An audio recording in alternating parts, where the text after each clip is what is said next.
اعوذ بالله من الشیطان الرجیم بسم الله الرحمن الرحیم. عزیز تاسو قربانی مسلمان او پروګرام دی چمکنی ټي وي کې روزیدار بچي او زمونږ ملمه دی زمونږ د سوکنو د لکانو نوجوانانو د زړه قرار شاهد بلال او نن ماشوم را موږ سره روزیدار بچي. تاسو نو بچي ایمان بچي عمر دې څومره دی؟ 8 کاله. دا تو دغه بټه سبق درځي له قرآن پاک آیاتو وای پہلا نہیں اعوذ باللہ من الشیطان الرجیم بسم اللہ الحمد للہ رب العالمین الرحمن الرحیم مالک یوم الدین ایاک نعبد و ایاک نستعین اهدنا الصراط المستقیم صراط الذین انعمت علیہم غیر المغضوب علیہم ولا الضالین آمین. زندہ باد. دی ماشوم ماشاءالله ډیر خسته سبق مو له ګولډم د سبب ویل زمون چې دا کم دا روزدار ماشومان دا کم پروګرام تاسو شروع کړ چمکنی ټي وي د مین مقصد هم دا دی چې موږ خپل ماشومان چې د خپل دین نه روشناس کو موږ لا غواړو زموږ ماشومان چې د خپل دین طرف ته متوجه شي نو د لحاظ چې موږ دا کم ماشومان دي د لپاره لپاره استادۍ لپاره زو او دی له حسابي ورکو. طيب شاهد بلال بھائی ته گفت ورکړي د ماشوم ته گفت ورکړي. مبارک شه.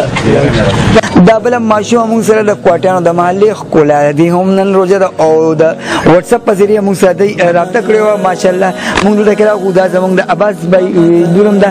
السلام علیکم بیٹا. وعلیکم السلام. خلا بیٹا عمر دې څومره دی؟ 8 کاله. 8 کاله ماشاءالله. سیم کې سبق ویا؟ سلورم کې. ماشاءالله. نظم ویراته کنات ویراته. نات. هو ویراته. اعوذ بالله من الشیطان الرجیم بسم الله الرحمن الرحیم.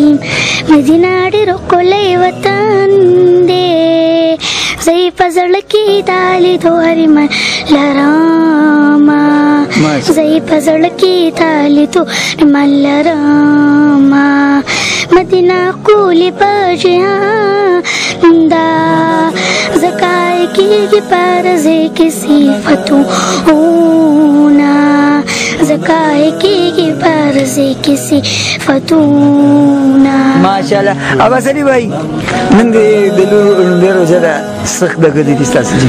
اعوذ بالله من الشیطان الرجیم بسم الله الرحمن الرحیم. یا سبحان بھائی او صدر سیب شاهد بلال بھائی تاسو ډیره مننه چې تاسو راغی زمونږ ته او زه دا وایم چې په هر یو کور کې په هر یو محله کې په هر یو کلی کې دا ترغیب وشي چې یاره د ماشومانو کې یو اویرنس پیدا شي او یو دغه پکې پیدا شي.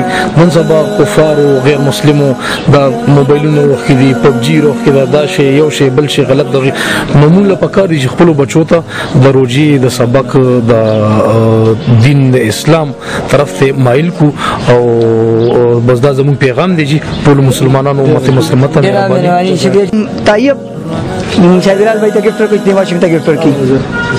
ډیر ونه سر جی شکریہ جی ډیر مهرباني. ثانک یو سر جی. دا زموږ نن نه پروګرام په خبرو تاسو نه اجازه غوښتل الله پامان.